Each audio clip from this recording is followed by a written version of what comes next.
চায়নারা শুধু বাঁশ খায় না, চায়নারা বাঁশগুলো দিয়ে কি কি কাজে খাটায় সেটা হয়তো আমাদের জানা নেই। তাই জন্য কিন্তু ভিডিওটা তুলে দিলাম। এই ভাইটাই বাঁশের সাহায্যে কি অসাধারণ একটা চৌকি তৈরি করছে, মানে বসার জন্য। কি অদ্ভুত তাদের মাথায় বুদ্ধি, শুধু বাঁশের সাহায্যে। আমরা তো বাঁশ দিয়ে শুধু হাজি বুনে থাকি বা হাপুড়ো বুনে থাকি, এইগুলো বিভিন্ন ধরনের আমরা বুনি। আর চায়নারা কিন্তু বাঁশ দিয়ে যে কোনো মানে কাজই বলেন না কেন ওদের কাছে সম্ভব। এটা আবার কি তৈরি করতে আছে আপনারা না দেখলে বুঝতে পারবেন না। এটা হয়তো পারে ফুটবল তৈরি করতে আছে।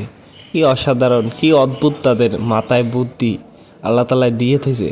একটা ফুটবল তৈরি করছে কিন্তু বাঁশের সাহায্যে। আবারও কি তৈরি করে, আবারও দেখা যাক এটা কি হতে পারে। আসলে ভাই, ওদের বুদ্ধি আর আমাদের বুদ্ধি দিনরাত পার্থক্য। দেখেন আবার একটা কিসের জন্য জানি, মানে কি জানি অদ্ভুত একটা ভালো। এটা আমাদের বাংলাদেশেও এটা বনে থাকে খুবই। এটাকে বলা হয় যে আপনার চালনি।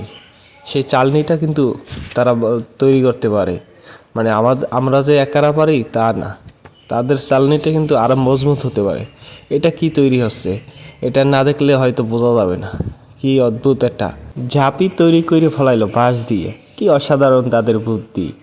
আসলে ভাই, আবারও দেখা যাক কি তৈরি করবে চায়নারা বাঁশ দিয়া। শুধু আমরা তো বলি তারা বাঁশ খায়, আসলে ভাই বাঁশ কিন্তু আমরা খাই। তারা কিন্তু বাঁশগুলো দিয়ে যে কোনো কিছু ব্যবহার করতে পারে। কি অদ্ভুত একটা গ্লাস তৈরি করছে। আবারও দেখা যাক এটা আবার কি তৈরি করে।